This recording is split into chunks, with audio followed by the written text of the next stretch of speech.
ఎక్కడోళ్ళని మనకు తెలుస్తుంది, ఏం కలిపేసి పోతున్నారని మనకి ఏం తెలుస్తుంది. రీసెంట్ గా కోవా బన్ అమ్ముకునే వారి ఇష్యూ సోషల్ మీడియాలో చాలా వైరల్ అవుతుంది. తెలంగాణలో రీసెంట్ గా మేడారం జాతర జరిగింది. జాతర అంటే ఎలా ఉంటుందో మనందరికీ తెలుసు కదా. అందులో కొంతమంది ఫుడ్ ఐటమ్స్ కూడా అమ్ముకుంటున్నారు, అలాగే కొంతమంది కోవా బన్ కూడా అమ్ముకుంటున్నారు. అంతవరకు బానే ఉంది, కానీ యూట్యూబ్ ఛానల్స్ వచ్చి వాళ్ళని హరాస్ చేయడం స్టార్ట్ చేశారు. ఈ యూట్యూబర్ వాళ్ళ దగ్గరికి వెళ్లి మ్యానుఫ్యాక్చరింగ్ డేట్ చూపించు, ఎక్స్పైరీ డేట్ చూపించు, కావాలని విషం అమ్ముతున్నారు, ఎవరిని చంపాలనుకుంటున్నారు మీరు, నువ్వు ఈ బన్ తిను అని అతన్ని హరాస్ చేయడం స్టార్ట్ చేశారు. కొంతమంది అయితే అతన్ని బెదిరించారు. అసలు ఆ మైక్ పట్టుకున్న వాళ్ళని చూస్తుంటే ఎంత కోపం వస్తుందో మీరే చూడండి. అన్న మీరు మమ్మల్ని అందరినీ తినబట్టారు కదా, మీరు ఎందుకు తింటలేరు? నేను కూడా తింటా మేడం, అప్పుడప్పుడు అప్పుడప్పుడు తింటున్నావు. డైలీ చిన్న పిల్లలు పెద్దోళ్ళు తింటున్నారు, దానివల్ల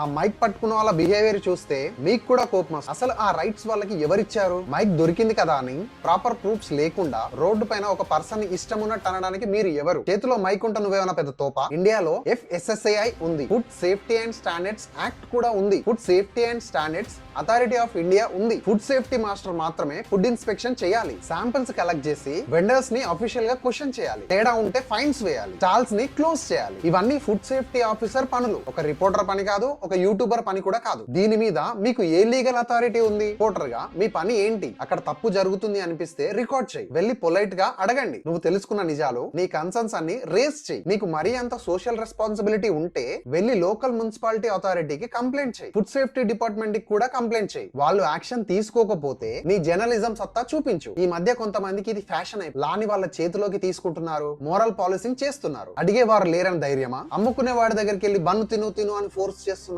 తిన్నాక నువ్వు ఒక్కసారి తిన్నావు, పిల్లలు రోజు తింటున్నారు అంటున్నావు. మీరు చేసే తప్పు కాదు కదా, మరి ఈ టెన్షన్ ఎందుకు అంటున్నారు? 100 మంది చుట్టూ చేరి అతను ఒక దొంగలా పోర్ట్రేట్ చేస్తే వాడు భయపడక ఎగిరి గంతేస్తాడా? పాపం ఆ బన్ తినే టైంలో అతని ఎక్స్ప్రెషన్ చూడండి ఒకసారి. లా లేకుండా బలవంతంగా మీరు పని చేయడం తప్పు. ప్రతి వ్యక్తికి గౌరవంగా జీవించే హక్కు ఉంది, భారతీయ రాజ్యాంగం ప్రతి వ్యక్తికి కల్పించింది. నువ్వెవరు వాళ్ళ హక్కులను కాదనడానికి? బెదిరించడం, వెండర్స్ ని హరాస్ చేయడం, ఇవన్నీ హరాస్మెంట్ కిందికి వస్తాయి, పబ్లిక్ సర్వీస్ కిందికి రావు. ఇంత చిన్న లాజిక్ తెలియకుండా నీ చేతిలో మైక్ పెట్టింది ఎవరు? నువ్వు ఫుడ్ సేఫ్టీ డిపార్ట్మెంట్ నుంచి వచ్చావా? పబ్లిక్ అవేర్నెస్ కోసం చేస్తున్నానంటావా? పబ్లిక్ అవేర్నెస్ అని చెప్పుకొని ప్రూఫ్స్ లేకుండా ఒక వెండర్ ని హరాస్ చేయడానికి నీకు హక్కు ఎవరిచ్చారు? ఇది పాయిజన్ కాదా అని అడుగుతున్నారు కదా. ఏ బేస్ పైన అడుగుతున్నారు అతన్ని అది పాయిజన్ అని? గవర్నమెంట్ అప్రూవ్డ్ ల్యాబ్ లో టెస్ట్ చేశారా? రిపోర్ట్ లో పాయిజన్